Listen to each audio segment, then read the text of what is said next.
Unit 12.1, Study Guide, Part 3. 19th century education. Literacy rates increased markedly in the period of 1850 to 1914, with some states in Western Europe achieving nearly universal literacy. Governments came to view state-supported compulsory education as essential to national interest. Educated citizens could handle the more complex demands of an industrial and increasingly service-oriented economy. We've discussed the Education Act of 1870 in Britain, which established Europe's first public elementary schools.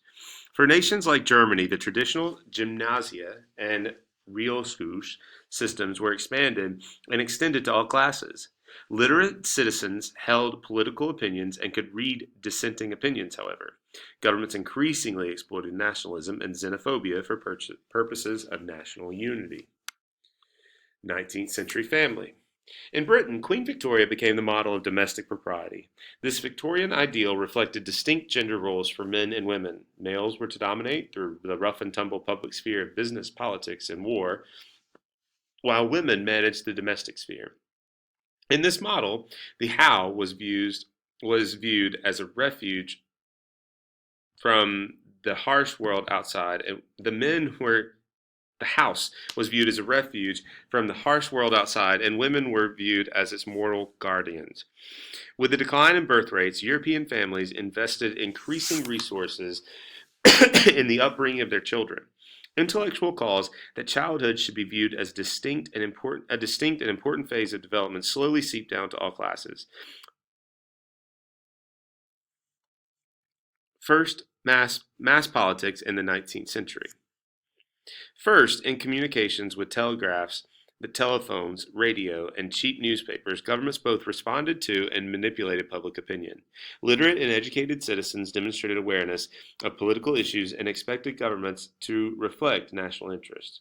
Second, despite the democratic reforms such as elections, representation, and constitutions, authoritarian structures, which were ruling dynasties, bureaucracies, and militaries, continued to play the decisive policymaking role in most countries. And lastly, public opinion began to intensify existing ethnic and class conflict.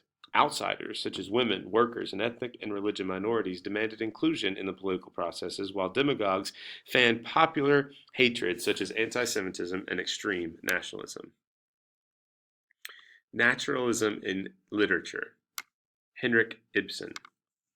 He was a major Norwegian playwright in the 19th century who introduced the European stage a new order of moral analysis that was placed against several realistic middle-class background and developed with the economy of action, penetrating dialogue, and rigorous thought.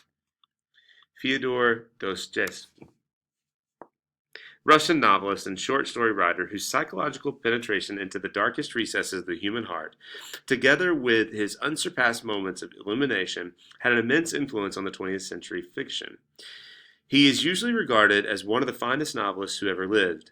Literary modernism, existentialism, and various schools of psychology, theology, and literary criticism have been profoundly shaped by his ideas.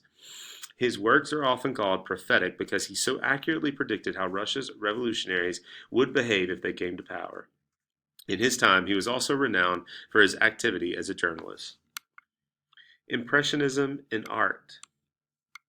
The first major artistic trend following the invention of photography was Impressionism. A self-named movement, Impressionism attempted to capture how the eye really sees, with off-center positioning, visible brushstrokes, fleeting glimpses of street scenes, and exploration of light and shadow. Post-Expressionism in art. Post-Impressionism in art. Post-Impressionists moved away from the Impressionist fascination with light and shadow. They were more interested in form and structure. The Post-Impressionists were much more expressive in their usage of bright colors and dreamlike states. Expressionism in art. Near the turn of the century, artistic experimentation accelerated. A group of French painters known as the Fauves, or wild beasts, emphasized strong fields of color and simple lines to convey expression over detail.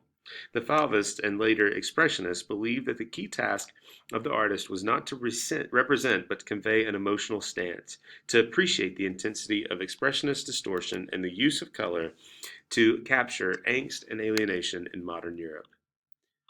Finally, Cubism in art. Prior to World War I, Cubism began to show the influence of technology on artistic representation. Cubism broke apart scenes into analyzable parts and reassembled them in unique ways to provide the viewer with simultaneous multiple perspectives. In this way, Cubists employed the revolutionary insights of Einstein's theory of relativity to art.